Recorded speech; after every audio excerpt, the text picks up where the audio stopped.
I'm recording now. I see Jeff coming in. It doesn't look like this account is enabled for streaming on YouTube, so it's fine. I can just take the recording, the local recording, and upload it to YouTube later. So, okay. There's Cheryl.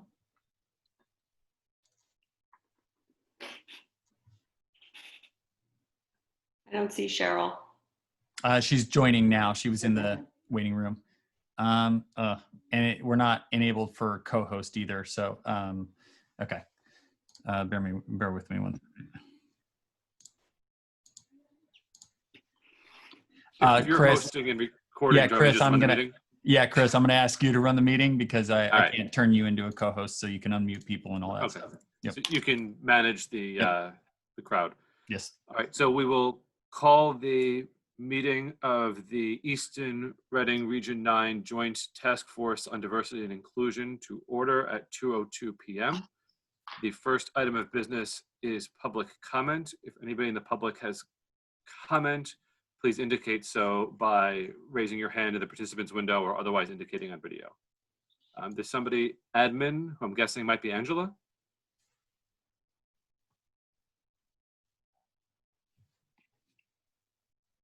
I think it's Sarah. She's muted. Sarah, she's waving. I'm asking her to unmute. Okay, there we go. Hi, guys. Hi, if you can provide your name and street. Sure. Thank Sarah you. Odell, and it's Black Rock Turnpike in Reading. Okay, so I just wanted to say briefly, I'm really glad that you guys are forming the task force. I think it's great and much needed. I want to thank everybody for agreeing to serve on it. It's really important for our kids. I have 2 children who will be at RES next year. And I would just like to ask, as you go on and doing the work that needs to be done here, that you, hey guys, just hang tight for a second. That you remember that our RES students are old enough to have these conversations, and they need to have these conversations. And the same is true, I'm sure, for all the Staples kids. There are resources for preschool kids that are great, and I know because we have them in our home. So I just want to encourage you guys to think, it's a lot easier to have the conversations with a high school kid, and our Barlow kids are already thinking about these things, but so are our elementary school kids. So I just wanted to really encourage you guys as you're going through and having these discussions to really, really make sure that we're not failing to challenge our RES and Staples. Is it Staples? Am I wrong? That's like Westport, right? Whatever the school is in Easton, sorry guys, that you remember them as well. So that's all. Thank you. Thank you. Thank you, Sarah. Julianne?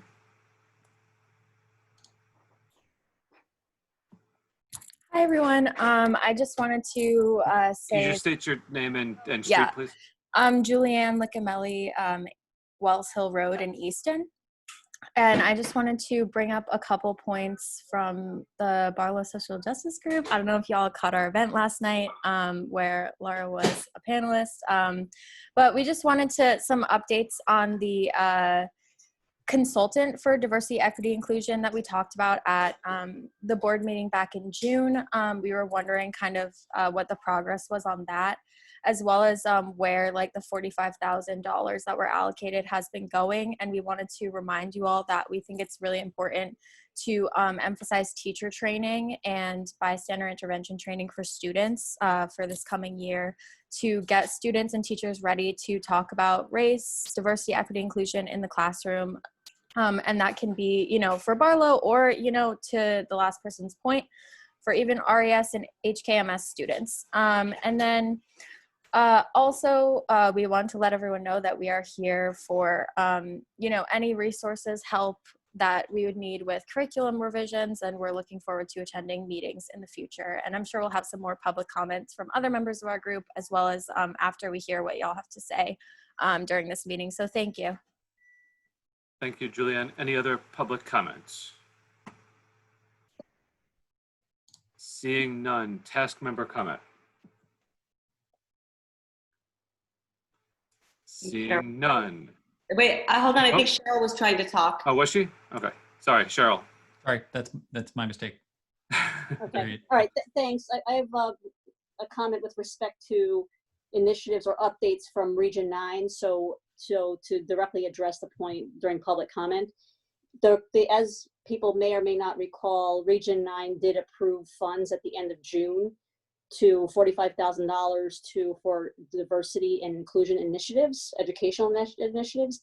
The curriculum committee for Region 9 did meet previously, and we'll have an upcoming meeting on August 6th, I believe. The agenda should be posted on the website if it's not shortly. And the progress or work that the committee will be doing for Barlow specifically will be communicated and discussed during that meeting. So keep an eye out for that.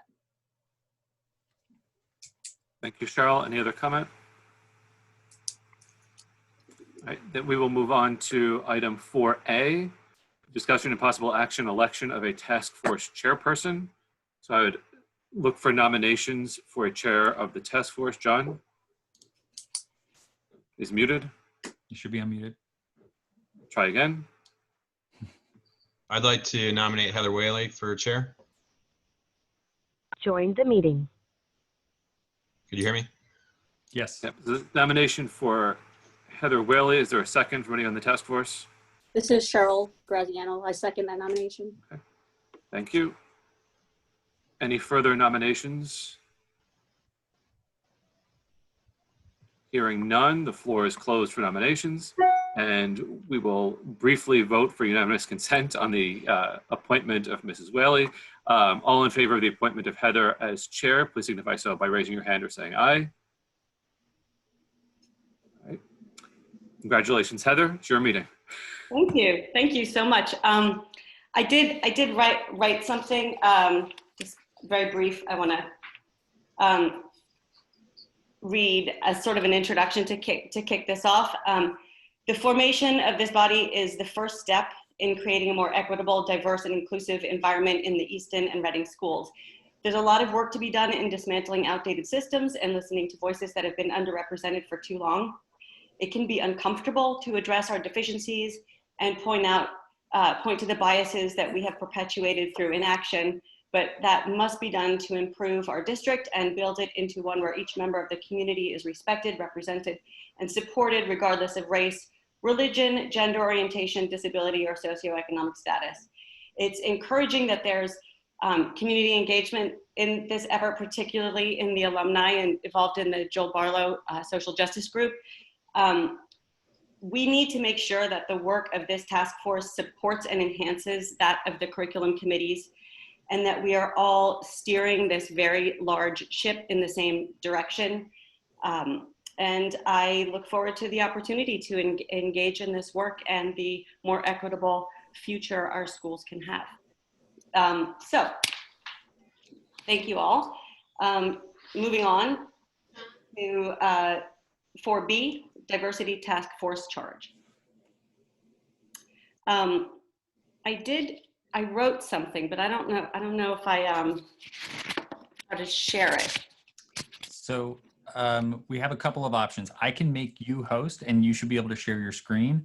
I'd prefer not to turn screen sharing on for everyone because that can get... I could email it to you. You could also do that and I can share my screen. Yep. Okay. All right, give me 1 second. Sure.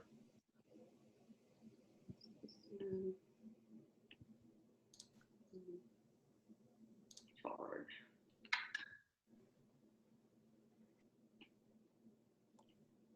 You should have it in your ER9. Thank you. So basically, the charge, we need to determine our responsibilities, our mission statement, accountability and delegation of authority, membership, what does our membership consist of besides the people that are already here, and term of service and meeting schedule, right? So this is what I've come up with. And this is obviously open for discussion. This is just to get the ball rolling. We met with Rosina Haskins, who's the director of diversity for the West Hartford schools, and they have been at this work for 6 years. And it was, for those of us that were on that call with her, I think it was really helpful to hear what they did. And I kind of looked at their the buckets that they focus on in that group and applied them to this group, which is basically a committee of the boards rather than a department of their Department of Education. And I see us having 3, but there could be more or there could be less, buckets of action: family and community engagement, policy and practice, and building capacity. So if we want to talk about that at first.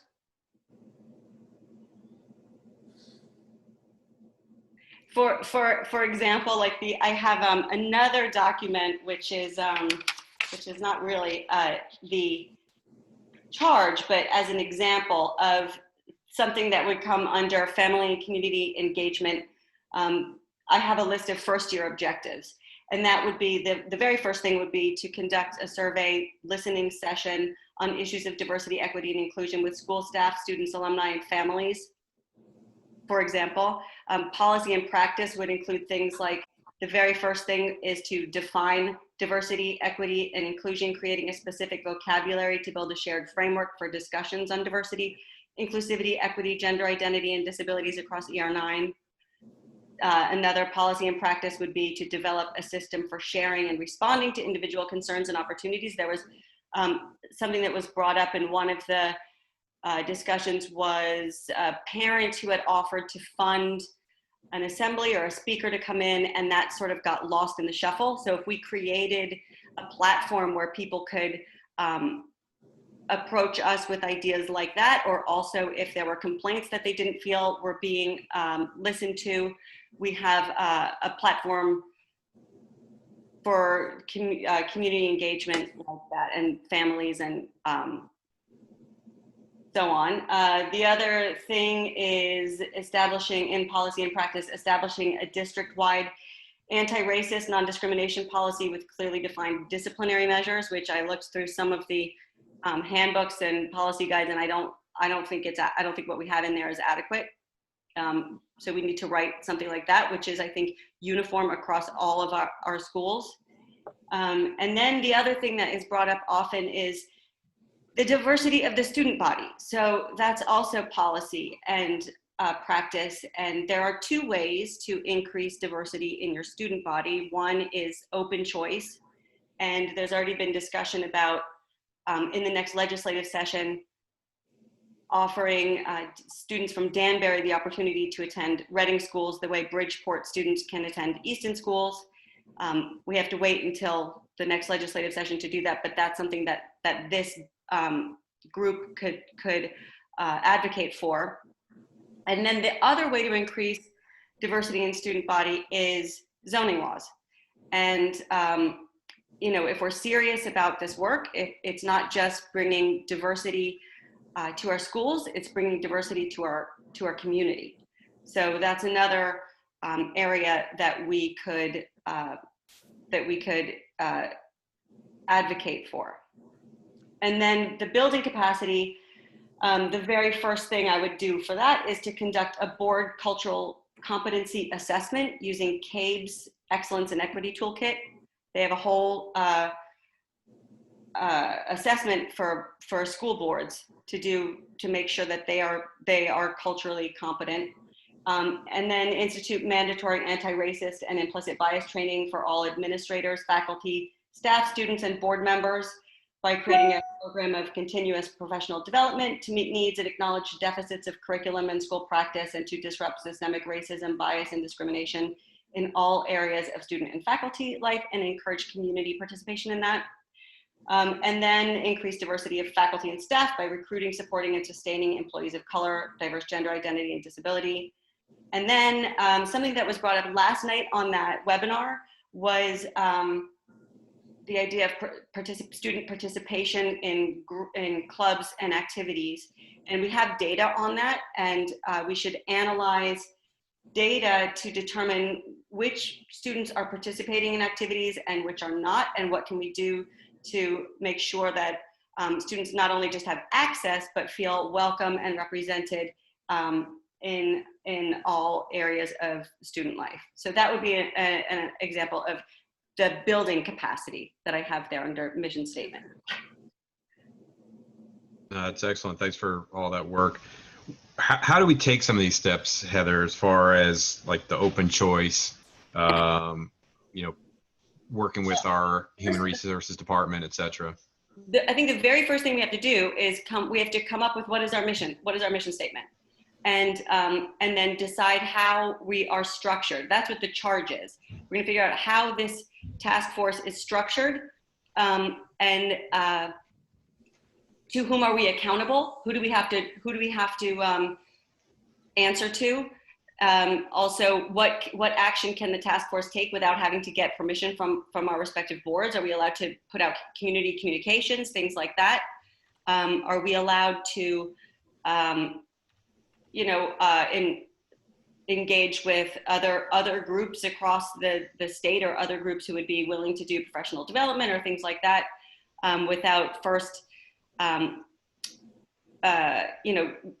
waiting for the next board meeting and getting permission from our board to, can we go and engage with this group who's doing this work in Waterbury, and et cetera. And then also I want to make sure in the accountability, there's an end of year assessment to make sure that we've met our goals, and also that we might need to amend our charge. There might be someone that we overlook right now in setting this charge today.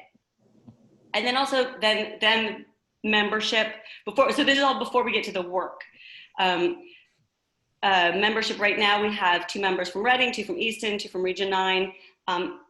In the initial proposal, community members were also included in that. I think we should have students included in that. And then how do we need to discuss if we want, I'm sure we want faculty and staff included. How many? We don't want a 500-person committee, but I suggested here we would have 1 from each of the schools, maybe 2 community members, and that. So the very first thing to do is the mission statement. Is there a second page to that? There is. Yeah. So yep. I just grabbed these off of all the school websites. These are like the vision, mission statements of the schools, which could be some are more thought out than others. But if we wanted to write a mission statement for, we as the community of Easton Reading, just taking this from like the Barlow one, believe in a rigorous, dynamic education that respects the diversity of student aspirations. I think we need to come up with a mission like that. Yes, Chris. Whenever anybody sort of remutes themselves, then they have to be re-permissioned to unmute. Yeah.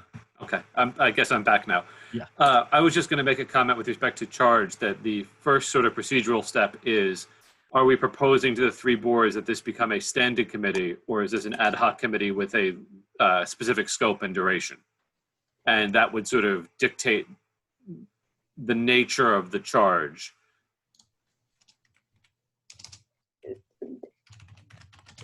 Chris, I have an opinion with respect to that, and that's a great question. As Heather mentioned, when a few of us met with Rosina Haskins, this is clearly a multi-year initiative, and it's an evergreen initiative. Yep. And the one, so I would think it should be a standing committee. I'll defer to the policy team as to whether or not each of the respective boards have to build that name itself in the charters, but it should be a standing committee and somehow be integrated or combined, and we can take that offline separately with the curriculum committees of each respective boards, because that is the natural offshoot to what the boards of education can do collectively, right? That's our charge. So if there's some kind of mechanism to coordinate those activities, that's what I would personally support. Agreed. So I hope it's okay. I brought this into a Google Doc, and this is something we've done on the policy committee quite a bit. I become the typist. One rule is there's no complaining about my typing. I think so. Cheryl, I am in agreement with you. I don't know if we need to hear from everybody to voice that opinion as well, but I think it's a standing committee. That's certainly what I had in mind. I agree also. Same. Okay. I So, think, good. oh, go ahead. Nope. John, if you're volunteering to be a scribe, what I'd offer, and just for the group to consider and discuss, John Riley had sent something that the Newtown Board of Education had developed, where it's part of it looks like a resolution, but part of it looks like definitive steps, bullet points that could be the basis for a charge for the task force, because there's specific items in there that are executable and that are pointed and that are not just, we generally support a concept. And it perhaps could help form the basis for our mission. I learned this morning that the Brookfield Board of Education adopted the Newtown resolution, made some changes to make it an actual charge, and adopted that last night. I asked for a copy and I haven't seen it yet. Was this the one? I see it. John Riley from Newtown? Yes. Okay. It Thank seems you. less like a charge and more like a Proclamation. yeah. Yeah, but I think I agree. I really like what Newtown did, and if we could make some changes to that, that's exactly. Okay. Here, We're can- back. I think that pause worked, so everyone wasn't seeing my inbox, but okay.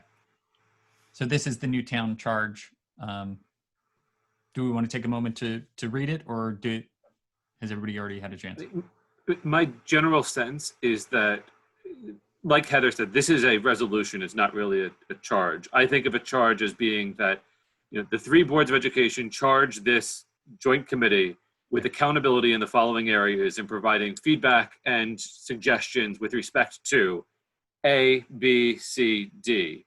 The committee shall be made up of Right. these people. Period, full stop. And then it kind of becomes the committee's obligation to take that, run with it, and come up with proposals that are brought back the same way any committee is advisory.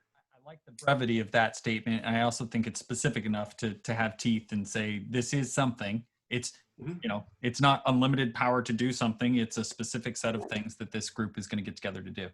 Right. And you can also, you might include language that says that they shall report on diversity and inclusion initiatives no less frequently than the annual May tri-board meeting, or something to that effect. Yep. To the idea that it doesn't just sort of become a back burner issue. There is, Region 9 just updated, the last curriculum committee meeting we had, we just updated our charge, and it's fairly generic, Chris, and whether to your points. And then we tweaked that a little bit. So, I don't know if, forgive me, I don't know if Easton or Reading have, I'm sure you do have specific curriculum committee charges. We could probably use all three of them as some kind of basis for the framework, and then layer in what we want the content to be.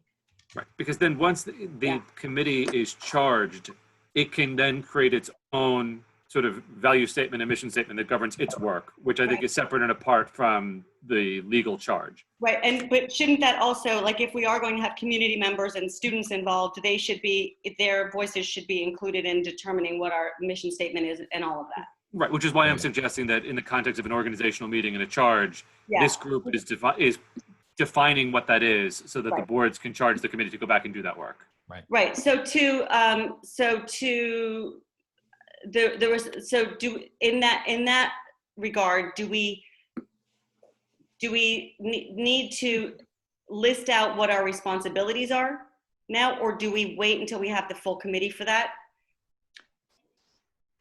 I don't know what you mean by responsibilities. Well, what our goal, like how Newtown has, we will do this, this, this, and this. Well, I think first we need to settle on what our charge is. Right. I think they're separate. I think that the charge says, here's what the purpose of the committee is. And that resolution that the Newtown board passed is their own kind of governance statement on these issues. And I don't think they necessarily need to be addressed at the same time or in the same way.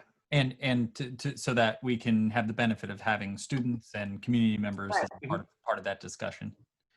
Right, because it may well be that one of the first actions of the task force is to draft a resolution like this so that the three boards take a formal position on these issues.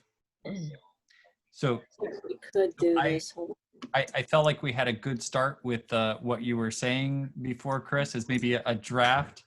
And this is the part where Chris says words like "herewith," and I go, "That's 3 words," and he goes, "That's 1 word." So, do we want to say what we said Hold on. before, or do we want to pause here? No, I would like to hear that again, and then also, so Chris, repeat. Will you repeat what you said? Maybe. I'll try. Basically that, and if Cheryl can pull up one of the other charges, that Yeah. might be helpful, just sort of Hold as a template, because they tend to be the Eastern Reading Region 9 Boards of Education charge the insert name of committee. If we're continuing to call it a task force, that's fine. John, I just sent you something, the structure for for Region 9 Got it. that we just edited. Yep. Chris, do you want to finish that thought, and then I'll go grab that? Yeah, sorry. No, that's right. Sure.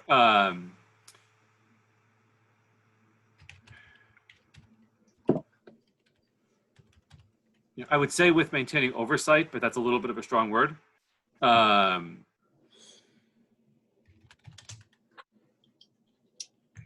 It's Guidance?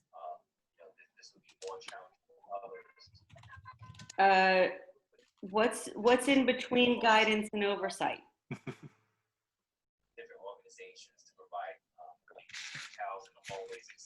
Something is between guidance and oversight, and we will find that perfect word. Right. And providing guidance or oversight, and With respect to the following, Okay. then you got a bulleted list of, deliberately vague. and then this would be things like, diversity inclusion with respect to hiring practices of the 3 boards, diversity inclusion with respect to, So And I think that be as that's specific or as general as you want. that might be where we could lift from the Newtown bullet points at the end of Mhm. their resolution, because there were specific pointed items, action items, and we If can the- make them more general. Right, because the risk here is once you get Yeah. really granular, you're getting granular to the exclusion of other things. Right. Yeah. And so if you want the task force to have a certain measure of latitude, the charge has to be sufficiently broad. right. pausing share, and I'm going and grabbing the document you sent, Cheryl. Diversity, hiring practice, discipline, enrollment, social emotional resources. What Curriculum? about like programming?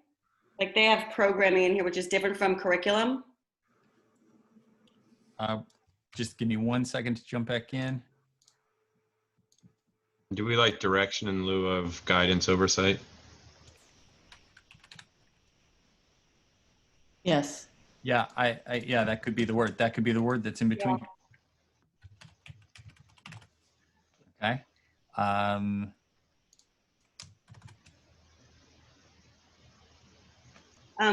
You could put Does programming mean curriculum, or it's no programming. They have it as like I think it means like Could be community events or events that are open to community events, families or curriculum, residents. Policies. Mm-hmm. Yeah. Uh, Many of these things would fall into that category, but it's still right. call it out. Yeah. But I mean like in the student handbook, like here's what happens if you right. Oh, sure. Okay. And that also would include something like all of this would like allow the creation of some sort of a platform for people to what is I like this: support the development of academic pathways, instructional activities, extracurricular and field experiences that promote a richer awareness of culture and racial diversity. You got that, John? Would that be programming? Or maybe enrichment? Could we I don't do know. programming and enrichment activities? I guess it's the development part of it that I like. Development with respect to the staff, right? With the teachers and the administrators and the board members, right? Or To go back to the first sentence for a second, I think it might make sense to say that they charge the D&I task force with advising the 3 boards with respect to the following initiatives, or with respect to advise them with respect to the following, because that's effectively the role. Yep. The boards maintain the governance initiative or prerogative. I think that's right. And an important sort of thing. I think there are going to be people who are supportive of this, but feel some kind of anxiety about like, wait a second, does this committee have carte blanche to make decisions? This committee is about, it's from my perspective, is about taking sort of doing the homework, doing the hard work of coming up with thoughtful recommendations and taking them to the broader board and sort of spurring those conversations and trying to get more people into into those conversations and sort of ready to make thoughtful choices. Right. Right, outside the scope of a regular operational board meeting, taking the time elsewhere, distilling all the information, and coming back with a policy or programmatic recommendation, basically. Right. Professional development curriculum. I think that enrollment programming.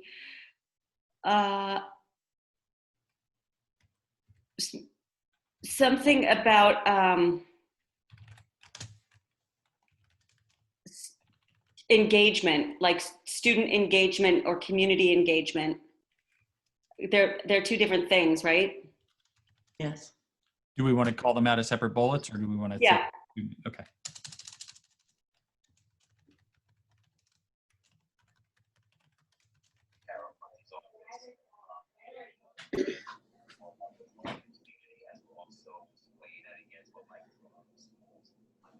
Okay. Can anyone think of anything we're family and school partnerships, it's going to be important for us to enhance I think that looks good. Yeah, Anyone else? expectation. that's pretty inclusive. We are It's broad yet specific. Okay. Do we want to ask Tom if he has any thoughts? Yeah, Tom, does anything here seem tone deaf, or are we stepping on a landmine anywhere? No, I don't think you're stepping on any landmines. I would suggest that part of the charge should be to establish a profile of the current conditions. I think that it's safe and it's fair to say that people have a sense that a lot of work needs to be done, but I think as in any social science, you should conduct an equity audit and assessment of current conditions. And I don't know if it needs to come into the draft charge language, but in addition to ameliorating or fixing things that you think aren't good enough, you should also be reinforcing and celebrating the things you think are contributing to the aspirations of the group. I think you can say that the committee is charged with assessing and maintaining the state of the world and reporting on it on a regular basis. And then that gives you the opportunity, if you're saying on an annual basis, there's some report from this task force that can include areas for improvement and areas of celebration. Right, and I also think that we should be setting clear goals and doing a regular year-end audit to make sure that we've met those goals. And if, we're going down the list and we're saying that's part of the CABE cultural competency assessment also, is like, are you doing this?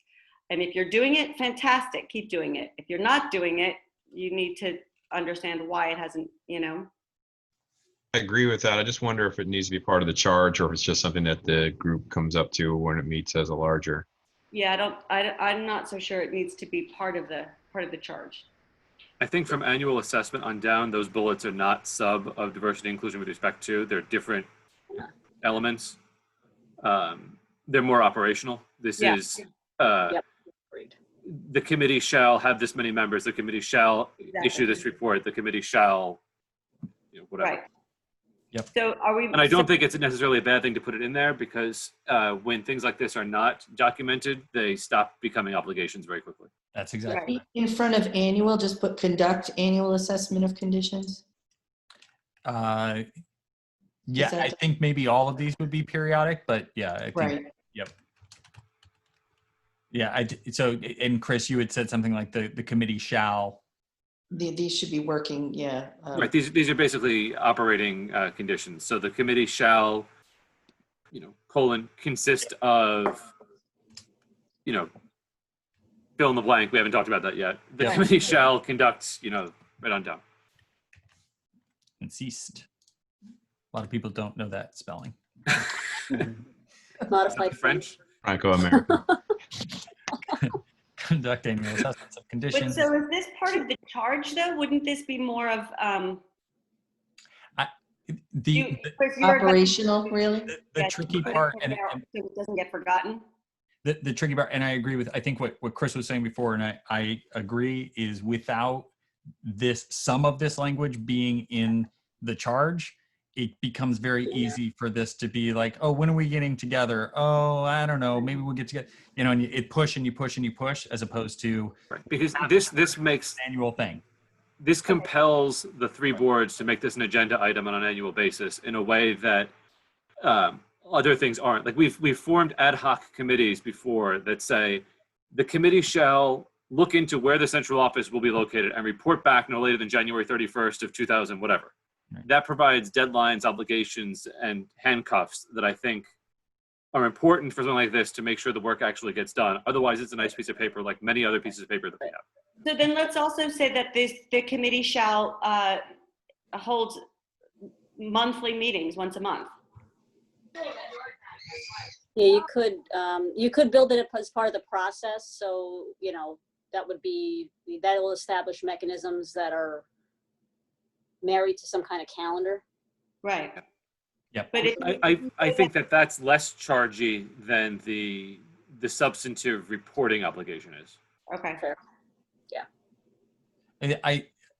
Do we want to have some kind of, I think, I don't want people listening to get the sense that, oh, we're turning this into once a year, that's the only place where we're compelled. I think it's important that we're compelled to meet and discuss and make recommendations on an ongoing basis, and that there's some urgency behind that.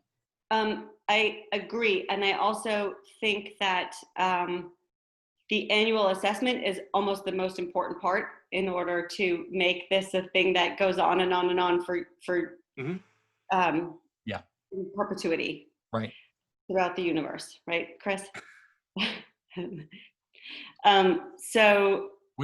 Yep. Sorry, go ahead. So we can take that out then, conduct monthly meetings? I would say conduct an annual assessment of conditions and report those to the tri-boards or something that provides that reporting obligation. That would be in conjunction really with the annual assessment. Right. I'm not so sure if I like the word conditions, because that it also should be of whether or not we've met goals. It's not just what's the Accomplishments? I don't know. Yeah. Well, is it each one of the things listed here? Hiring practices, discipline, enrollment, programming, curriculum, policies, or each one of these things, if we care about them, we measure them. And so if we're measuring them, we should be able to report back in that annual assessment. Right. But do we need to say of conditions is what I'm saying? Yeah, I I think- agree. We could use another word. Yeah. I think Tom meant for that to be prior to any of the other, you know what I mean? Like The what exists right now question. Right. Yeah, I think that's true. And I think I kind of nudged it towards should be ongoing. But Right. I agree with John. Yeah. I'm just going There's a baseline the first time around, but then this is evergreen, and then you do monthly, quarterly, periodic checks, and then you reconduct the annual assessment, which will be different than, presumably be different than the year before. Should it just say school-wide conditions then? Because it's sort of odd that it's just assessment of conditions. Yeah, I think we need to be, Yeah. you're 100% right. We got to be more specific. Do we want to call this something, this diversity and inclusion with respect to, what would we call these things? Because that is what we could put in here as what we're reporting back on. I mean, you could say conduct annual assessment on the state of diversity and inclusion initiatives within the 3 districts. That's very good. May I, in your hiring practices, discipline, enrollment, programming, I think you should be including something with budgeting or funding. So this doesn't become one more unfunded mandate that we occasionally say to the administrators, why haven't you dealt with this? I'm going to continue to say, this is important work, and you show it's important by putting funding behind it.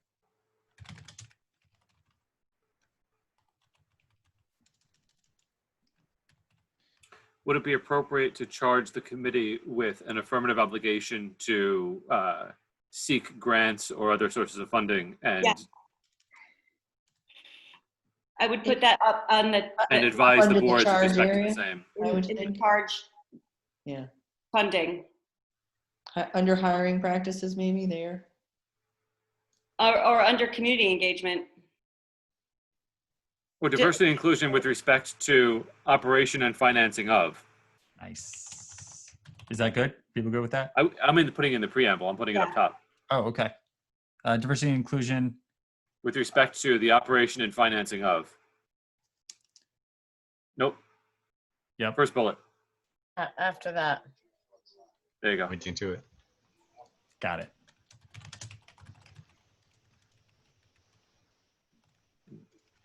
That's not perfect, but it's something for right now. Yeah. And then you could take out that bottom bullet there. Operatio. It's a Harry Potter spell. A lot of people don't know that spell. Okay. So this looks good. I'll take it Maybe that. you want to say establishing yearly and multi-year goals. Annual. You know what I mean? Like our goal Yeah. is this, our goal by second year is this. Our goal. What? Oh, I see. This is establishing goals. It's pretty Yeah, I think that intentionally vague. Okay. We're still having some accountability, a lot of accountability with an annual assessment. And goals, some are going to be short and some are going to be long in term. Right. Okay. We were vacillating on the question of holding monthly meetings. I take it out. For committee shall, I would say identify and recommend sources of funding for diversity and inclusion initiatives.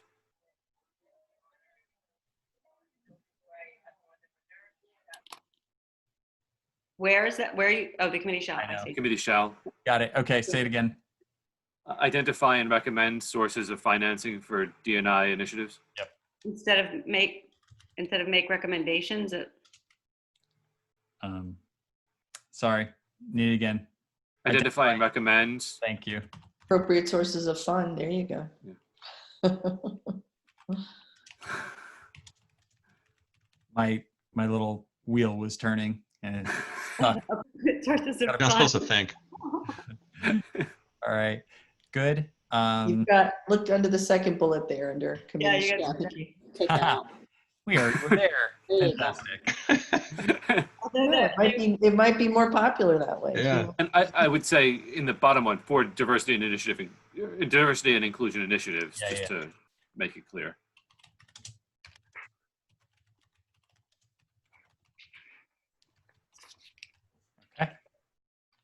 I think that sort of puts a little bit of the onus on the task force when they come back and say, here are some programs we think are important, to also say, and by the way, we've identified how to finance them. Yeah. Right. So on the topic of the holding monthly meetings, I understand we don't want to put holding monthly meetings necessarily. Do we want to say we'll meet at least quarterly or at least like if you like Hold regular meetings? hold regular meetings, but that doesn't mean anything, right? But it means nothing, right? Do we need to put these meetings on the calendar? Right? I mean, has the calendar already been set for the next year with all the subcommittee meetings on it? I sure hope not. I mean, Well, we regular, would set special meetings then. Yeah. regular meetings can only be published in January for the following year. Everything else is specials. Yeah, you meant regular. Yeah, you meant Well, regular. these will be special meetings for the rest of Right. this school year, and then we will go to regular meeting after that. Ru- So We maybe can regularly schedule monthly That's what you special meant. meetings. That's what you meant, right? Is That's what- regularly scheduled meetings. I don't know. I just worry that people are on a lot of subcommittees and that you might be overwhelmed with meeting times or things might start to conflict or. Yeah, no, Yeah. it's a real concern, and it's like Especially lately, there's a lot. Yep. Right, like I'm currently taking another meeting at the same time here too. So next. Yeah. Okay. We digress, but yeah, no, I agree, Julia. I wonder if we, like, I just don't want to let ourselves off the hook. Exactly. I don't want it to be like, like how often does curriculum committee meet? Do they meet monthly? it's as No. needed. It's It's as as needed. needed. It As probably needed. should What be about more. fields and facilities? Like, I thought some of those committees had regular set Well, dates. they did, but this year I think everything kind of got waylaid because of COVID stuff. The policy committee was meeting every Friday for months, and come COVID, we like, okay, things are crazy, let's take a break, and we've only recently started meeting again, just because we So think that, maybe this first year we do need to meet monthly because we don't have anything, right? And then maybe after that we could go to, I don't know, 4 times a year or whatever. I think the regularly scheduled meetings is enough of a hook to keep all Yeah. of us engaged and to force accountability. Yes. yeah, I okay, agree. I don't think we need to, I mean, I think that we can agree that once we have our first meeting, that we're going to set the next meeting in a month away. Yeah. and But I don't think we need to write that down in this. and I think Juliet is spot on. Like, we got a lot of work to do this first year. Yeah. Like, Okay. okay. Annual assessment on the student diversity inclusion, and report to the boards. Yep.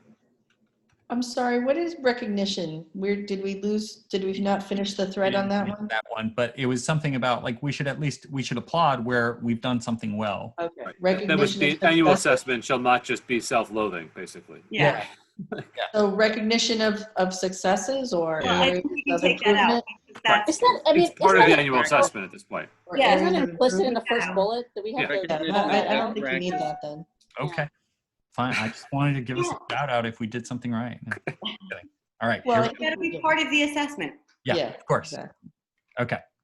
Consist of members of. Do we want to flesh that out? Is that a separate heading, like under? Structure, you could put under structure. Yeah. And I think that's down, we sort of outlined that under structure down the bottom there, right? Yeah, I think we do actually already have some good content there. Hold on, I'm just gonna make sure I don't completely lose it. Scroll, membership.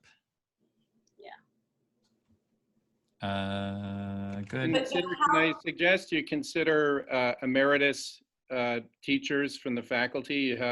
You have folks living in the community or nearby who have an interest in this, who also have experience in your schools. It would be good to have that emeritus presence. Okay. And it also would be good to have some current teachers on it, I think. I also think one of the things that I thought was helpful that Rosina Haskins talked about was having a representative from each school, that if we do a professional development for, if someone does professional development in this area, they can take it back to their school. So if there's one representative from each school, I think that's helpful. Hopefully each school has someone that's going to want to do this. John, maybe say shall include. Yep.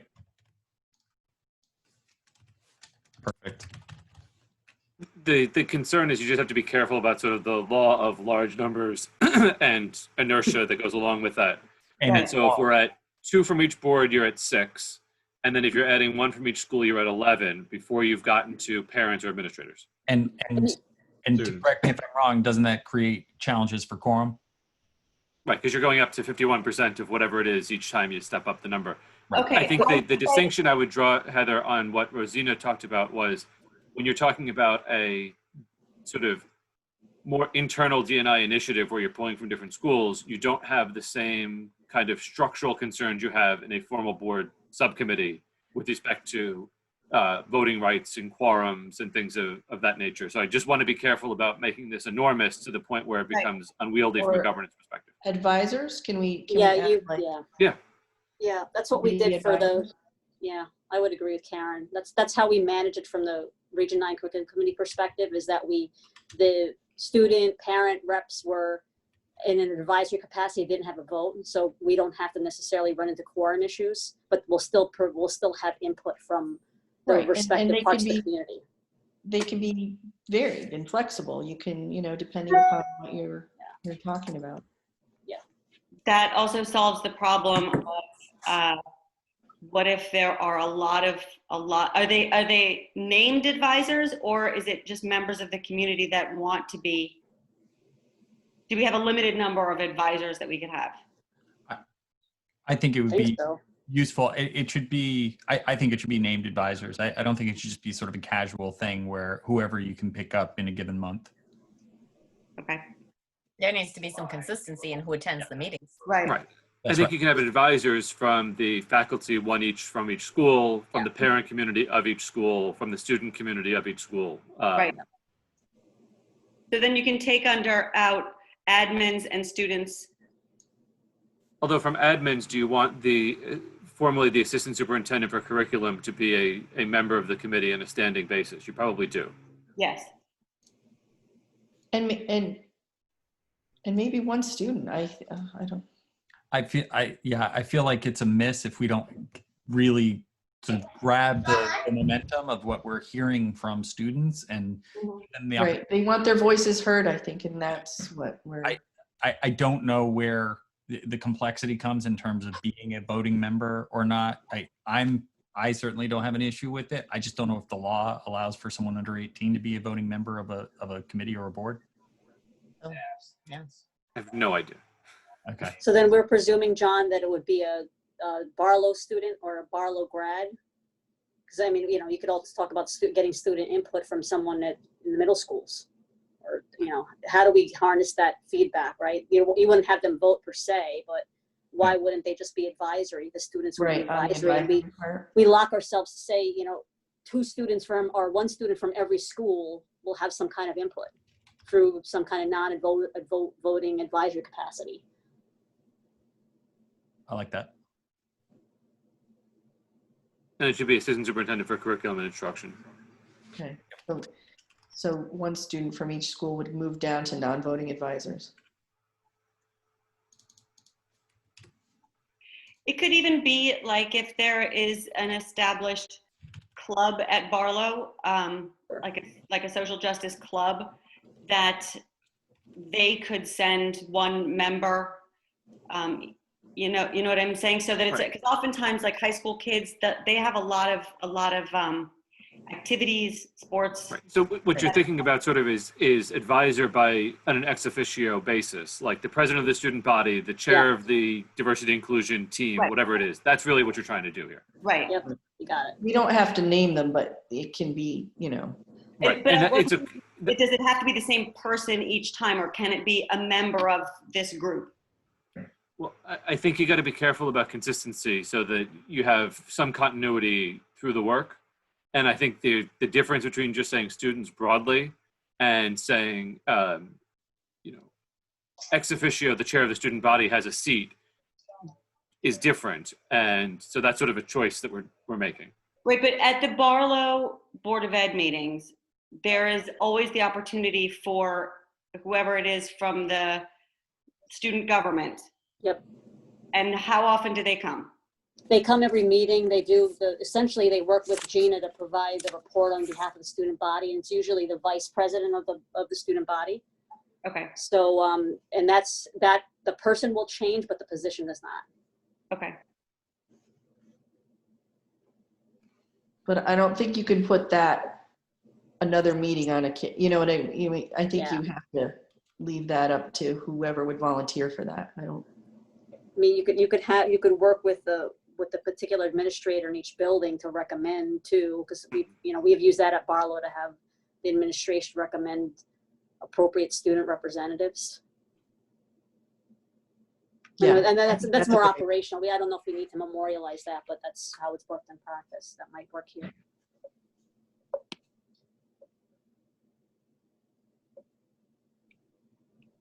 So educators, do we want to say one educator from each school?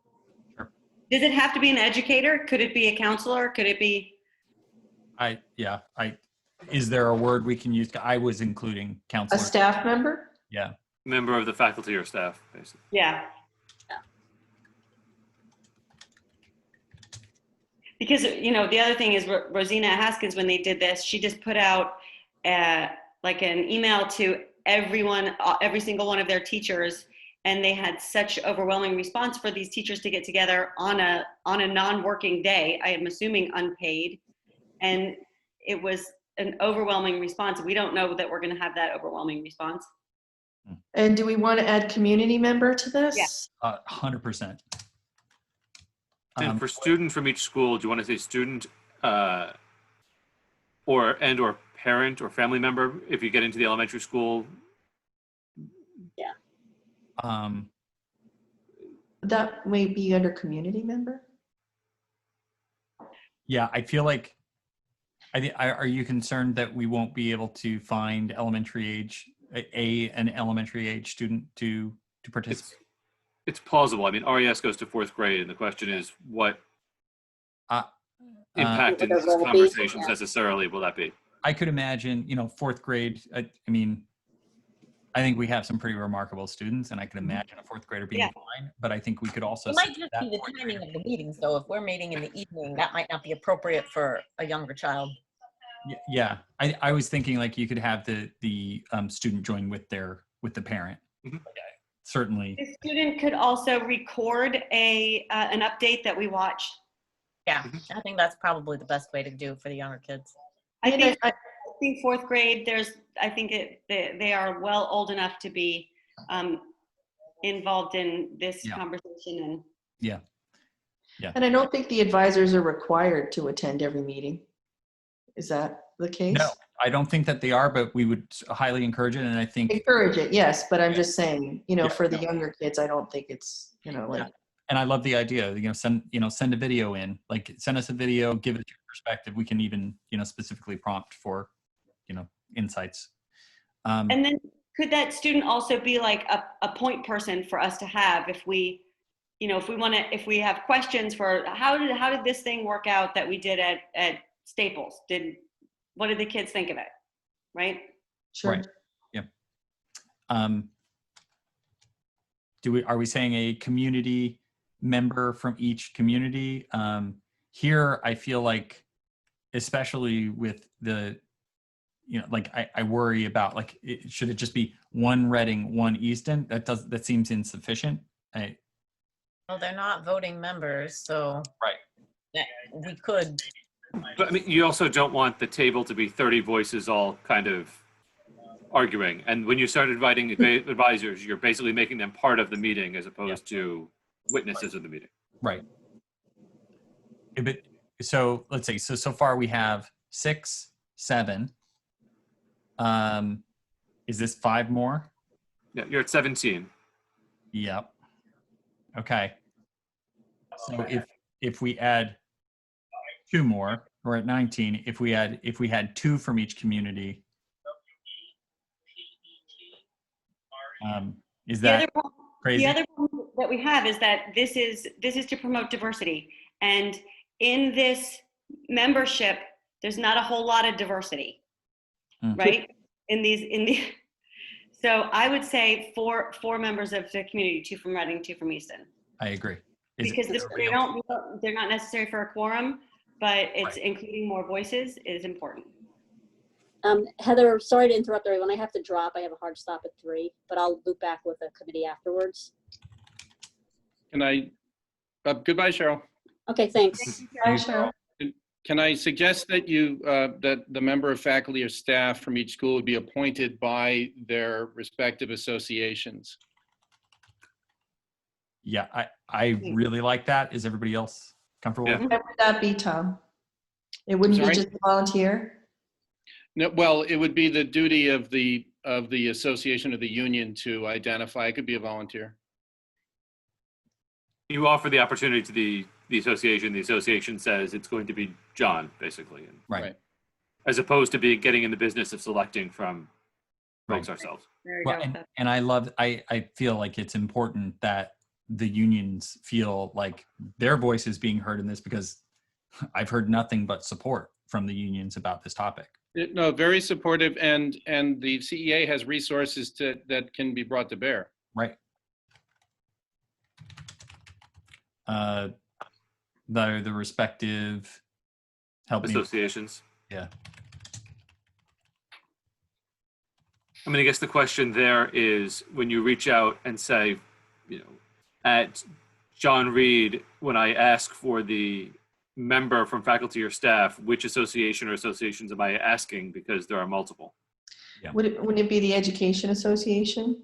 Isn't that? When we say faculty or staff, you've now said you're including paraprofessionals and custodians, Right.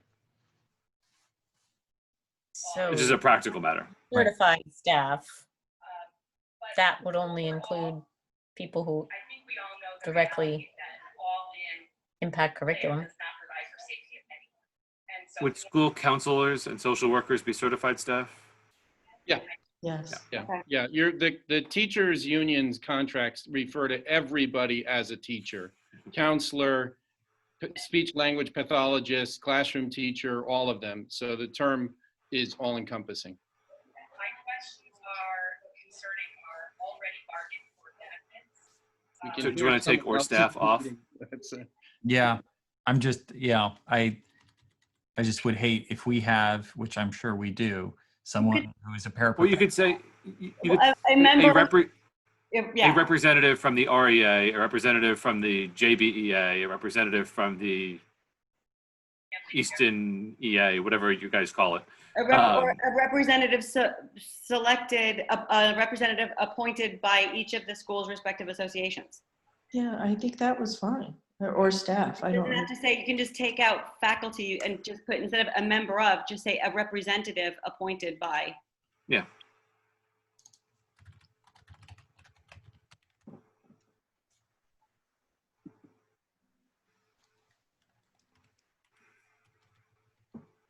Also, a big question that people have asked in the document, but comes up to me over and over again. Does that work? I know it's a little clumsy, but we understand what it means, right? Condition, or our students refuse to wear a mask. Well, no, because the schools don't have a respective association. They have 3 or 4 associations. Okay. So it's a Just representative. put from the.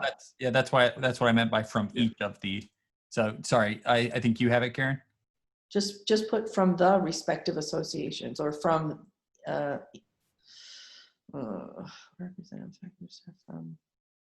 My question of how do we handle that? And then my third question would be, try to include some of the most Bureaucracy, huh? There you go. From each of the schools' associations. Our school has 4 associations. Okay. What is the umbrella that is the word to describe the specific association that we're? Because just the way you have it is fine because it doesn't specify. I think. Well, but now we've added members. The way it's worded. Education associations, so that we're not Right. looking at the custodial union. Right. Okay, so so we can just specifically say the names of the associations, right? Education associations. Yeah. From educator and para associations. Are you including paras or I you're thought not? we weren't including paras now. I thought we were not. That was my concern. That was why I A started. certified staff member from each school appointed by his or her respective association. is the question we've been wrestling with and trying to figure out how we're going to talk to the principals when we speak with them, and then how we're going to speak to the greater community about handling this sub coverage.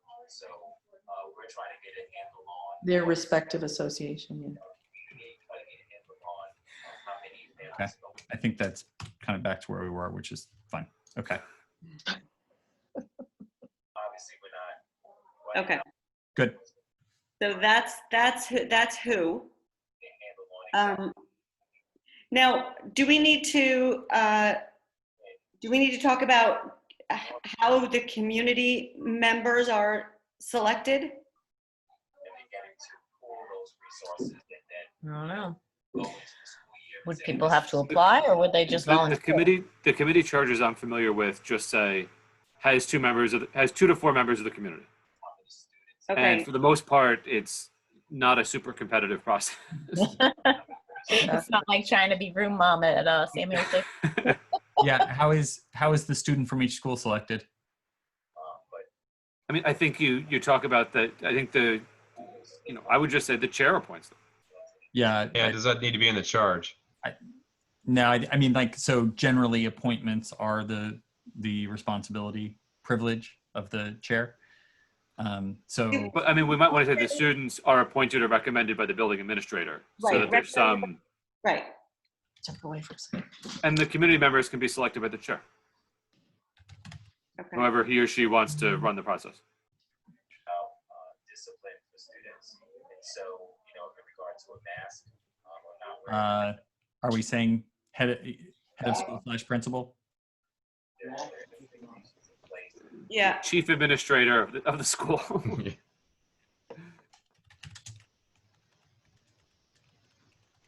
we wear the mask, and you know, also for our early grades, kindergarten, first. Good. And we're Should it saying be a chief administrator instead of the? Because it could be, you know, it could be that it, like say at John Reed, Yep. Darlene says who the, right? Yep. It doesn't have to be like there isn't really the chief administrator, right? By the school administration. Like, we don't have to go crazy. Okay. Yeah, I All agree. right, so are we done with this part? I think we're saying 2 members of each community, 2 from Easton, 2 from Reading. Yeah. We said the chair. Do we mean Heather or do we mean John, Chris, and Todd? We mean Heather, right? We mean Right. Heather. Right. Yeah. And so we're like, Heather, you're comfortable choosing from amongst Easton's. I have some recommendations if I, Right. I'll pass along my I'd only be uncomfortable if there's like a massive outpouring of Right. people that want to do this. And then it could be maybe with something that the committee votes on. Do I you know mean, you what I could say that it's at the committee, or you could say it's the chair on the advice and consent of the committee. Yeah. You could do a lot of things. Like, There you go. Because if it's just, you know, 2 people that want to do it, then I don't want to have to wait for us to have a meeting to, you know.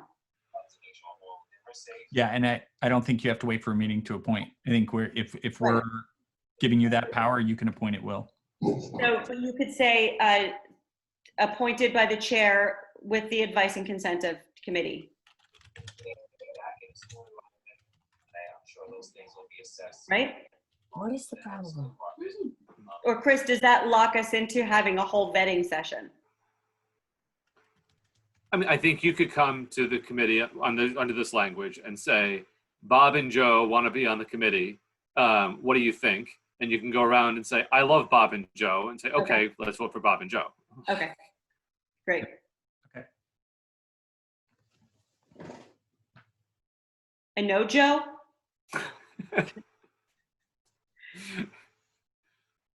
Oh my God, for people watching, Joe's a fictional person. Get in trouble. Okay, so are we moving on? We've gotten the membership done, right? Yep. You have to scroll down. What's the? Yep, hold on. I'm gonna.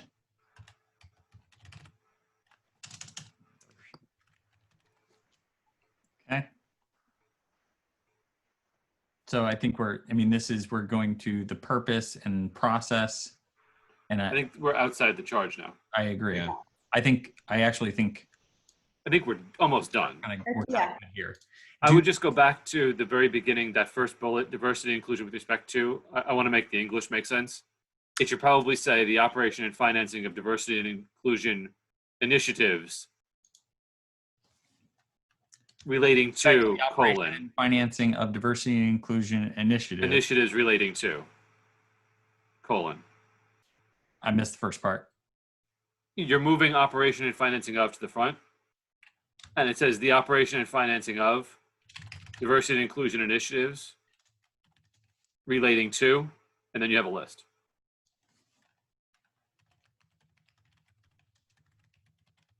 Should we include equity in that? Whatever you want to call it. Yeah, we've just been using D&I as a shorthand for right now. But Are we saying diversity, inclusion? We should not say diversity, inclusion, and equity because the acronym's not good. Can we say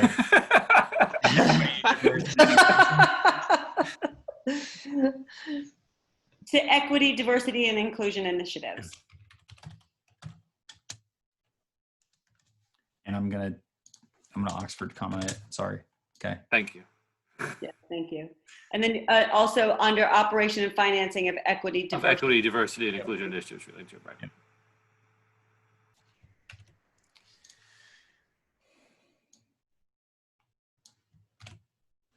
Great. I'm just going to do another quick check for diversity and inclusion. And you want a colon at the end?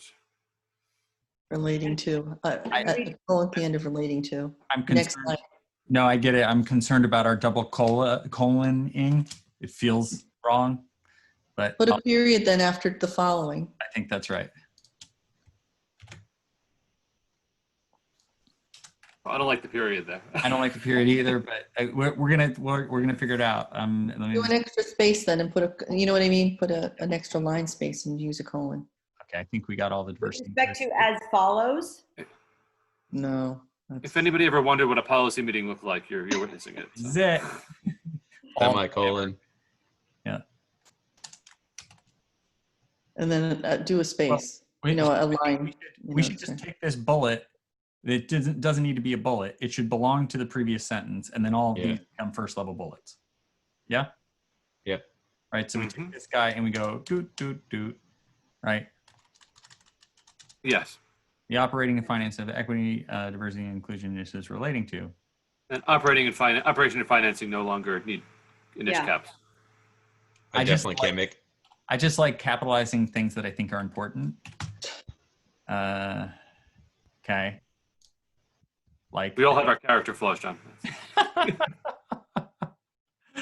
All right, I'm gonna take this and go back.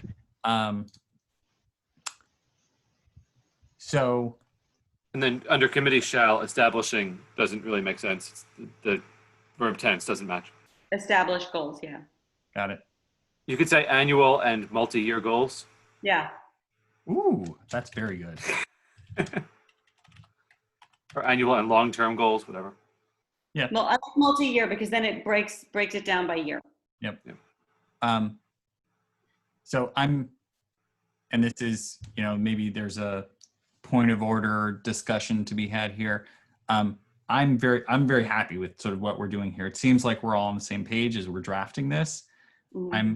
I'm concerned that the structure of the agenda of the meeting doesn't allow for us to check in that we're on target with a community that's been really involved in sort of moving this conversation forward.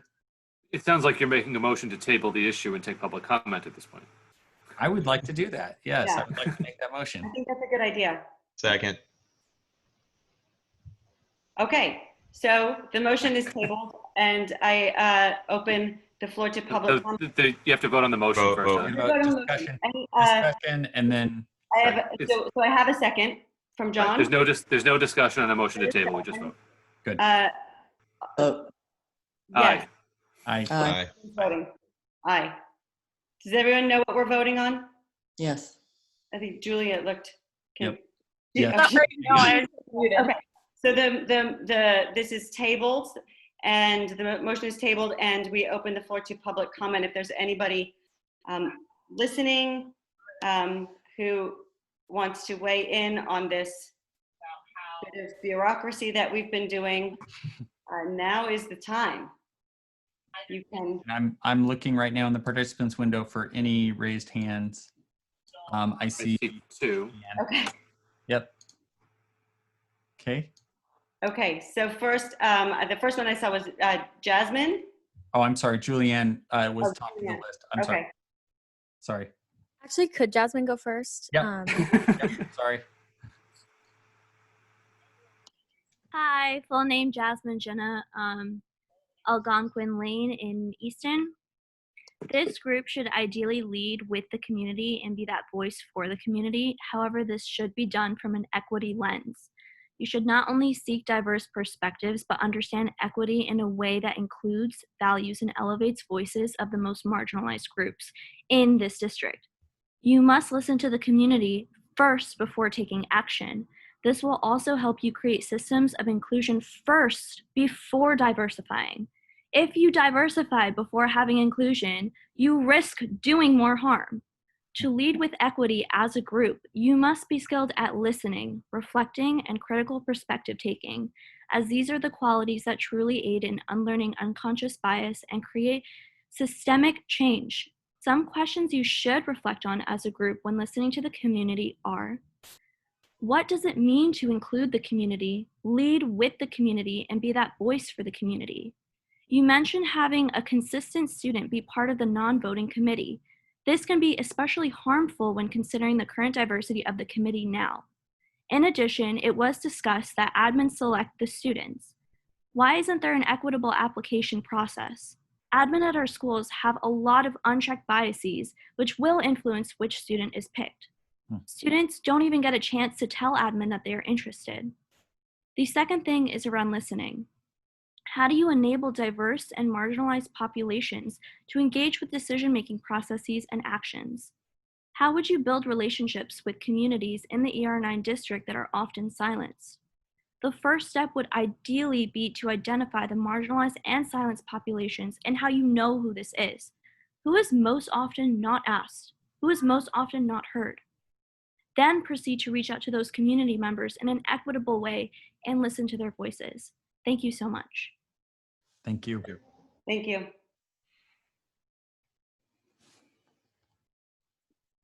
Okay, Julianne? Okay, hi, thank you. Thanks, Jasmine, for that. That was really eloquent. So just a couple of less organized points. I think that we need to include equity as well as diversity and inclusion in all language, and it seems like y'all did that. But I just wanted to make sure that that was checked over again, just to make sure, because your title is Diversity, Equity, and Inclusion Task Force. And then we also need to make sure that the stakeholders in each initiative and decision have their voice heard while crafting these initiatives. I think it was a great idea to do public comment before voting on this charge. And I also think that once we have those extra community members involved, we should look at the charge again to make sure that voices are heard when creating it. So I think for this committee especially, it's important to have public comment before voting on anything, especially since many of the students won't be able to vote. And then also making explicit that this needs to be diverse in who the decision makers are. So I second Jasmine's call for an application process, because I think there are a lot of students that slip through the cracks of being a traditionally exemplary student who may be exemplary in the eyes of an administrator, but you know, that's missing a lot of students who might not have that traditional label, but who could have really valued voices in this community. I also echo Jasmine that we should think about inclusion before diversifying the schools, although I think those can also happen simultaneously if we're careful how we do it. Assessing equity with student activities, I think that point also needs to expand to assessing equity currently at the school with things like AP classes and academic opportunities, as well as discipline outcomes. I think y'all had a section about that, and I just think that should be expanded and make sure we understand that we're talking about AP classes, we're talking about in-school suspensions, things like that, disproportionately possibly affecting students of color. We don't know, we don't have that information yet. And then I think I'm kind of calling for this entire board and all of the boards of education to go through bias training before being allowed to make decisions for the entire community. Since y'all do have that vote and you do have this task force, I think immediately everybody here and everybody on the BOE, for all 3 BOEs, should go through that training. And then finally, yeah, and then I just had the point about the application process again, but those are just some of the things that we were thinking as we heard y'all's comments. Thank you so much. Thank you. Thank you. Abby? Hi, thank you so much for this meeting, and thank you, Jasmine and Julianne, for your comments. Mine are really going to echo that, especially Jasmine's comment on really making sure this is an application process for the students. And I would even encourage you all to expand the application to the middle school and elementary school, because as you all said too, you might get an overwhelming pool of support and pool of students that are interested in this. Who knows? So I, again, recommend that you make sure everyone's able to apply to that. And then I also encourage you to, if you do get an overwhelming pool of applicants, maybe take that moment to encourage them to create a group in which they could have that kind of community support, in which they can engage these conversations in their school systems, have a group to support them, and maybe there are struggles that they have with the school system or concerns they have. And then from that group forward, they can have a voice or representative to take those conversations to you all. So really taking that all into account in choosing your student rep would be great. Thank you. Great. Thank you. Cole?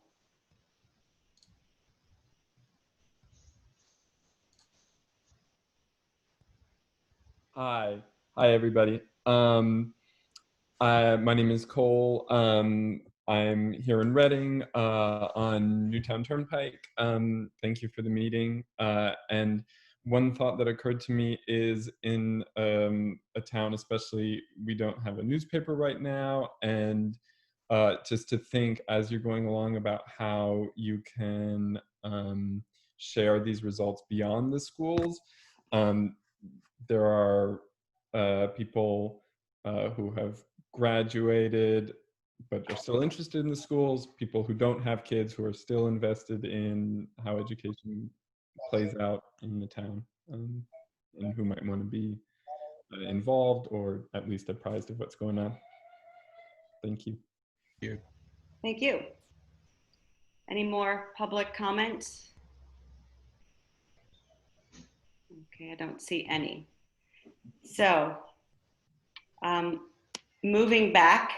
I would move that we take the draft charge off the table for consideration. Do I have a second? Second, Karen. Do we vote on that? Yep. I think we discussed All in favor? first. Is there any discussion? There's no discussion and a motion to change the Removing agenda. the motion? Okay.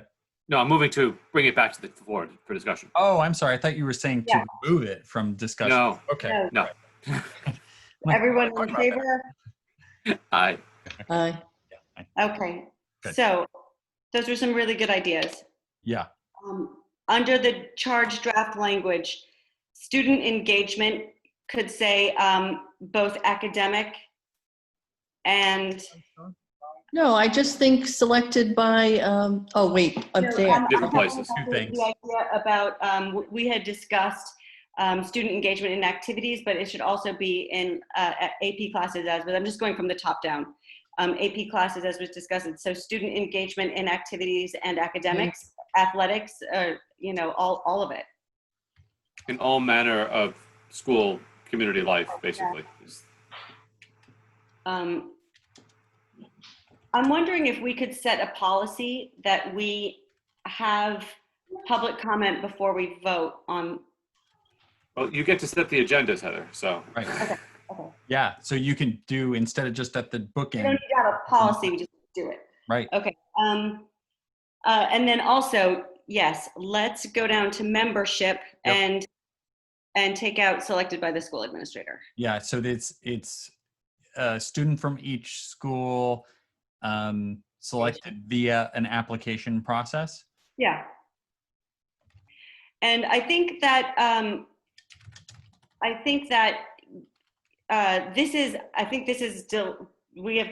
we're trying to do something that is deliberately actionable, but also vague enough that we can formulate what we're actually doing after we listen to the community and listen to different voices. And I think that we all heard very good advice just now. Yeah. Do you want to pattern it on the way that the community members are selected then? So just say it's appointed by the chair with the advice and consent of the committee members, and then you can devise whatever process is built from that as you sort of desire. Yeah. Just so it doesn't seem like there's three different ways that we're pulling people. Right. My concern is that I think what we're hearing from the community is, kind of having this direct channel to us is an important element of, a direct channel to saying, hey, I want to be a part of this, and not having to sort of play that through. So what I'm concerned about is if we say appointed by the committee chair, then that devolves to the choice of whoever the committee chair is at the time. And I'm certain that Heather will be a good and just chair, and we'll make sure that we get the, we do this by way of the application process. But the next chair comes in and doesn't know what the process is and says, oh, I just go to my building administrators, and we've lost that important thread. Mm-hmm. So something, I feel like there should be some call out to say there's an application process. And I think specifically that's probably more sort of urgent, being urgently requested at the high school level, probably less so for in advocacy for middle school students, and probably less so for in advocacy for the I'm thinking about sort of our struggle here of providing sufficient leeway for long-term process with specific specificity for solving for these problems. And that's, right. We're also faced with wanting to get people involved, and hearing the comment about not really having a lot of media and ways of getting the word out about what we're doing, and making students aware of this opportunity. And, that's not part of the charge per se, but it is part of our short-term work here. That's also part of the obligation of each board in their communications committee. Okay. Yeah. I would say. Yep. We can utilize the communications committees of the boards to do that. My other question is about the idea of the certified staff member being appointed by their union rep. Can we stay on the students for a second? Can we stay on the students for a second? Just trying to bottom out on that topic, but I'm concerned for exactly, I'm playing out John's hypothetical of the next chair sits here and doesn't follow the concerns. Right. And here it says via an application process. There's nothing to say that doesn't become the assistant principal runs an application process. Right. Right. Right. So I was thinking it'd be something like an application process. At the high school, isn't there a social justice group? There is. I mean, there's one that's starting. There's this group that we've been hearing from that's largely alumni. Right, but isn't there one in the high school? It's not yet formed. I don't think they have an advisor, and I know this because my daughter and her friend started it. So they have an advisor, but it's nobody's in school. So, but I also wouldn't. We want to make sure that every student, regardless of their whether or not they've been participating in activities or are the kind of kid who regularly signs up for activities, has the opportunity to be listened to. Right. Well, and most importantly, you want to make sure that the minority voices are heard. Yeah. And,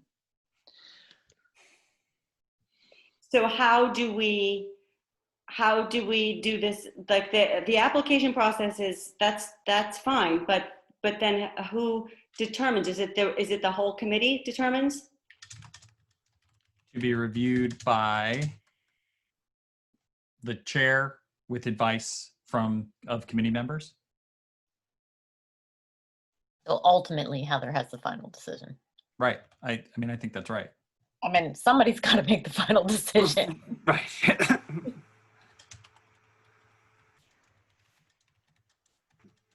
So then we're consistent. It's just a matter of how those names come to the chair. Right, and we can reach out to, right, to members of the community, and we can use the groups that are involved in this to help get the message out that we're looking for students who are interested and community members who are interested in this. Well, for the high school, that should be fairly easy, right? I mean, those students will be listening to announcements or getting information on their own. The younger kids, maybe not so much. I assume Barlow has advisory. Do the students attend advisory? Yes, they do. Right, so using the advisory time to make announcements, Right. relay information. I know, at my school, advisory has a representative in each room. That representative's job then is to disseminate information to the students in that room that comes from, other student groups. Yeah. That's one avenue. That's one avenue we can use, and we can, there's other ways of methods of communication. I know in Reading we have a Facebook page, and for the students, for the Board of Education. So we have a Reading Board of Education Facebook page, but then I can go on there and share something from if the Reading Board of Education says that the task force on equity, diversity, and inclusion is looking for student representatives from each school, and then you post it to the Reading parents page and the John Reed parents page, and you post it to your own page. The way that too. Yeah, we have that in Easton too, and it's been very effective for getting people to and know that things are happening. Parents will be assisting them. That's a good way to go. I don't know that the high school kids need their mom to decide if they want to join a committee. Right, of course. Yep. Are we comfortable with that language? Is it sufficiently flexible? I can devise scenarios that defeat the purpose, but we can also over-lawyer this all afternoon. Yeah, I think we need to move forward. Yep. Yeah, I'm not going to your policy committee tomorrow. So do you want to change do we want to put any statement in there about that the committee shall endeavor to include diverse voices amongst this group of non-voting advisors? Just to center diverse voices? I missed the first part of your statement. I'm sorry. Chris, where would we put that in there? Well, are we saying that we're like an equal opportunity employer? Whatever that comes from, this kind of thing. That's what you want to say, right? Is that basically what we're trying to do is solve for the problem of a future chair of this committee, not honoring the intent set forth in the charge with respect to selection of non-voting advisors to the committee. We also don't have a situation where, as I said before, the standing membership of this committee we are not a diverse bunch, and we want to include diverse voices. So it's not really being an equal opportunity. We are already not equal opportunity. Well, we only have the pool we have to pick from. You know what I mean? Like we only have those people who live here. So who want to be part of this. That's the other part of it. Right. Who are volunteering to step up to do it and to make the time commitment. So I don't know that you can be super picky. And I think with regard to future voices, I think you have to decide we're just starting. Maybe we just stick with what we have right now and then see how it goes. Modify our charge, couldn't we? Yeah. Forward. We can, and I think we just heard from the community that there's a desire for us to have some flexibility in this once we get those non-voting. I just added, but active participant advisors. Mm-hmm. Right. So it's clear, like it's not just like you get to sit over in the corner while we talk. That's not what that is. That's not what I think that the way that even just now we've conducted this meeting by pausing to get input. I think that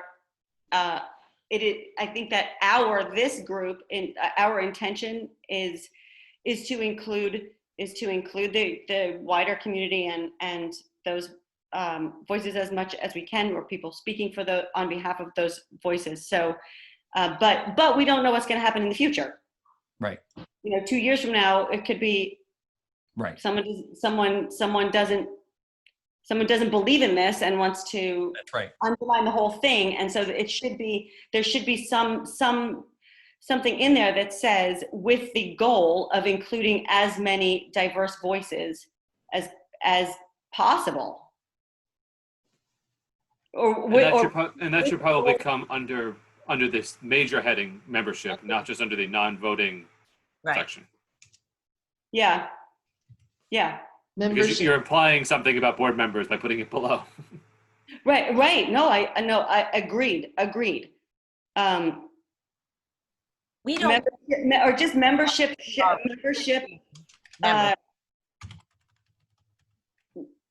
Membership shall strive to include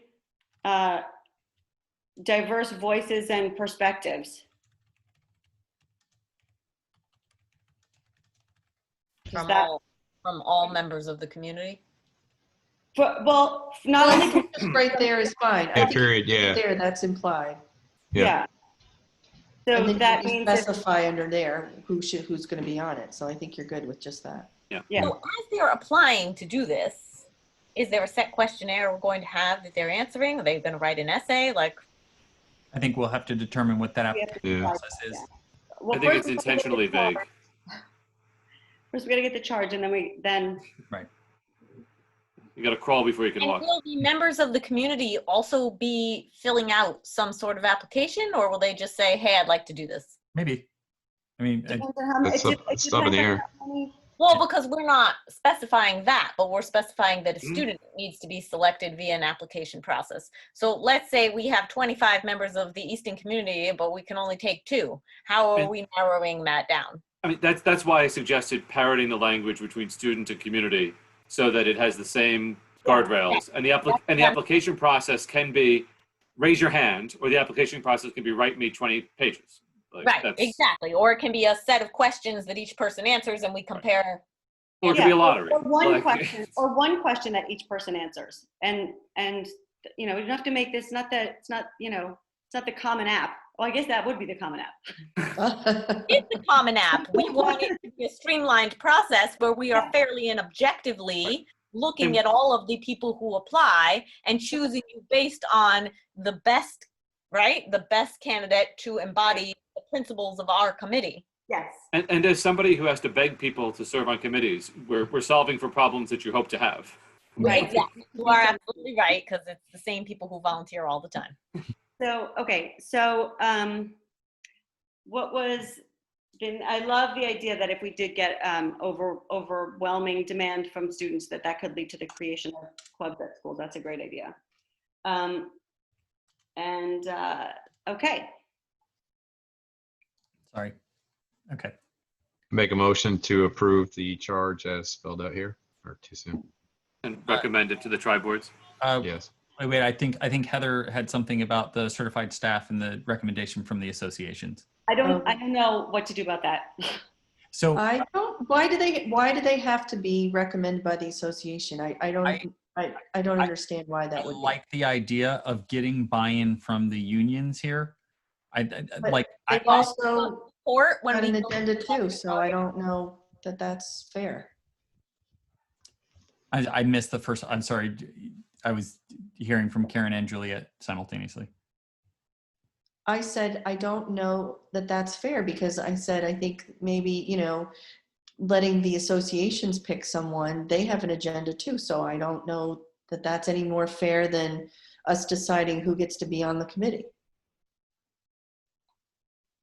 That was my thought, that if there's someone who really wants to do this, but for whatever reason, the head of their association, they're not best friends.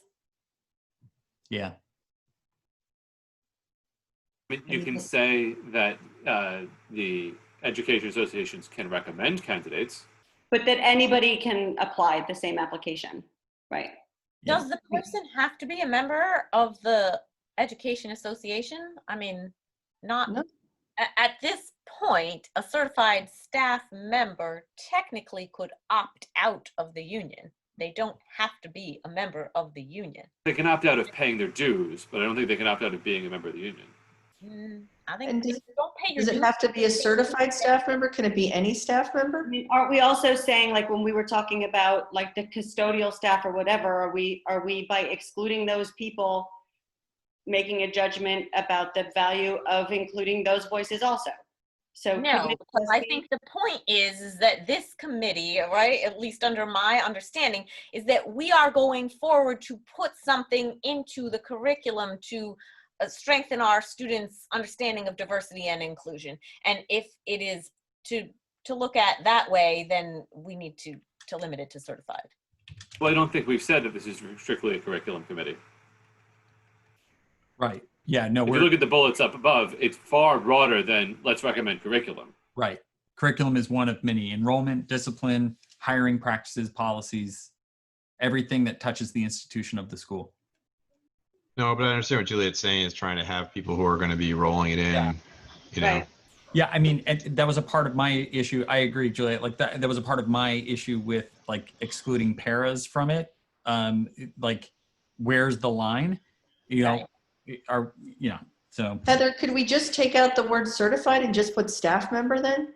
Would No. that solve the problem? Yeah. Implies what we are looking for here, right? If we say staff, that opens it up to anybody that works for the Region 9 district. Right. We added certified before, and we said we wanted to cover just teachers and counselors, and now we're walking that back to say we want to But I cover thought anybody. It's a we were question. trying to walk back as being chosen by the respective associations. I just heard the suggestion to take certified out too. So I know, but do we want to make the application process for this uniform so that the association can recommend someone, but everyone else has the opportunity starting right now, and we can discuss the rest of it going forward. The certified staff can follow the same application process as everyone else.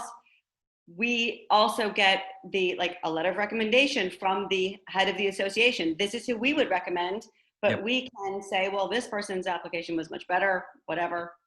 I just don't know why we need a recommendation from the association. I don't. Yeah, I don't I think we're suggesting that the language, does this work, right? Yes. Yes.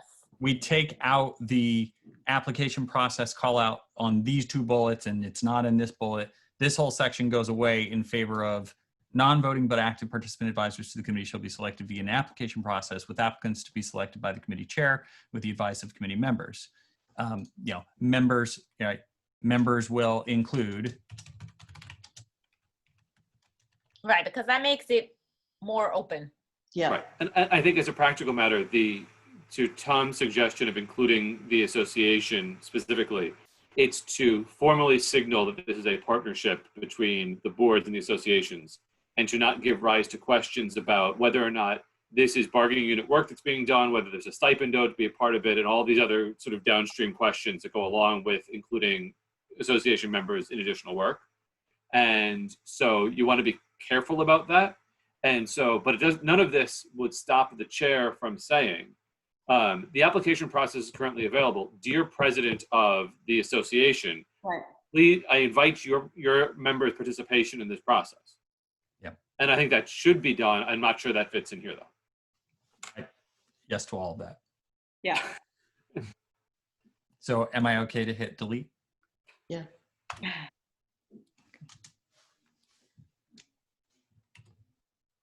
This is why everyone hates the policy committee. What are you talking about? Everybody loves the policy.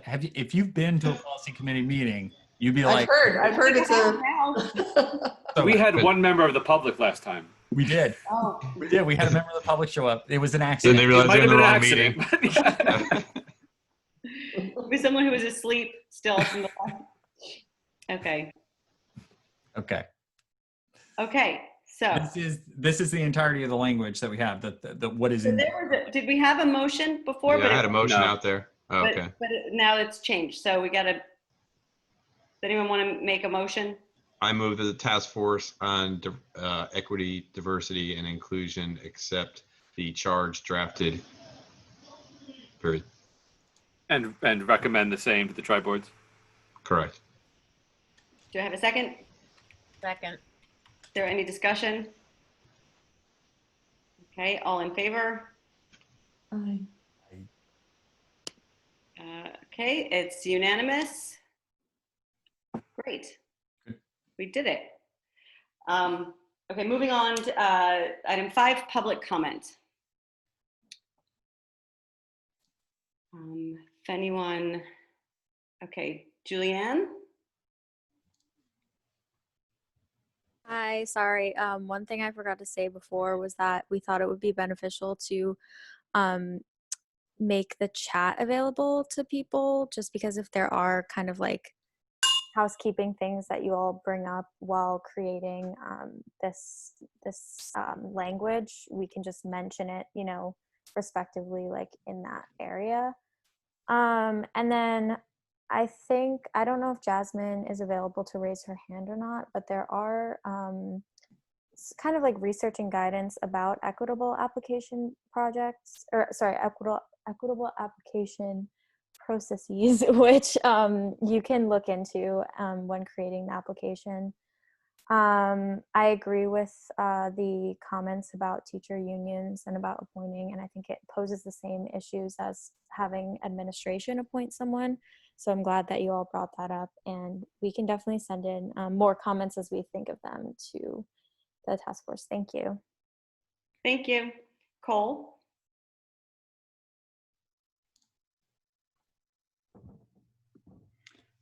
Hi. I just want to say again the point about the students being, or sorry, not about the students, how the staff are going to get selected. I think that was a really important exchange, and I hope that it continues to be discussed, because I think that while it might seem unlikely or far-fetched that non-faculty staff is going to be applying or put forward by the community as somebody representative of the community, I don't think it's possible to know yet who is playing social support roles, especially for people who are feeling marginalized or excluded from what is probably a pretty cohesive school environment. So just to not kind of prematurely or artificially create boundaries. A lot happens at the school, not just the education, but all this other stuff, socialization, things like that. Thank you. Jasmine? Hi, thank you. I also wanted to add that along with the charge, there needs to be a piece around data release, not just around discipline, but the internal tracking of schools. So Oakes talks about this really eloquently in the book Keeping Track, How Schools Structure Inequality. And I urge you to take a look at the research in that shows how tracking deeply affects student populations, things like that. So there can be more accountability to equity in that way. In addition, I would love to send you some sources on equitable application processes, so that way you are making your application equitable and really highlighting the community and who the best person is to include in this committee. Thank you so much. And just to echo Julianne's point as well, that everyone on this committee needs DEI training. Like it needs to happen first before any decisions are made. Thank you so much. Yeah. Great. Okay, I'm going to put my email address in the chat for everyone. If other members want to include their ER9 email address, I mean, they're publicly available, but I'm happy to look at any materials from anyone. I had a thought. Oh, so sorry. Board member comment. I have one comment. I have been asked to write a question on equity, inclusion, and diversity for the interview process for the new superintendent. I've written one, but my email address is also there. If anyone has a question they would like to suggest to me, you have to get it to me in an hour because that's when they're due. But I'm happy to hear input on that. I did hear, and it informed me, questions from the community meeting that Joe conducted the other night. So I have that as well if you are busy. Any other board member comment? Meeting, the next meeting. Do we have a set next meeting going forward? How do we do that? Do we set it? Well, I mean, I think the charge will get approved theoretically on Monday, and then you can start soliciting dates from members or use central office staff to help you with that and figure it out from there. I know the next couple of weeks are really hairy with a lot of people's schedules, but. Yeah. Okay. So perhaps you might want to delegate some tasks when you send something out to us, just so that we all have something to do. Yes. So you mean after the tri-board, after this is approved? Right, after the tri-board's approved, at the next meeting, so that we come to the next meeting with whatever it is. You want us to call some resources or to look She's at. volunteering. Yeah. I think she just agreed to draft the application process for approval. I think she agreed to find someone to do the diversity, equity, and inclusion training for us. I could do that. No, I don't. In the car, maybe? Sorry. So any other board member comment? No, well, thank you, everyone. So much, hang on. Is this saved? Is this chat saved? It depends on the set. It wasn't my meeting. I'm always a stickler about, can we just use my link? And then people are like, no. So, so I don't know what the settings are on this meeting, whether or not it's going to be saved. There was somebody put some questions in there and I got it. All right. Thank you guys so much. This was the grunt work of all of this, and hopefully moving forward, we can do some really exciting stuff together. Yep. Thanks very much. I was able to save the chat. By the way. Motion to adjourn. Oh yeah. Motion to adjourn. Okay. Do we say all in favor for motion to adjourn? Yes. All in favor. Goodbye, everyone. Bye. See you later.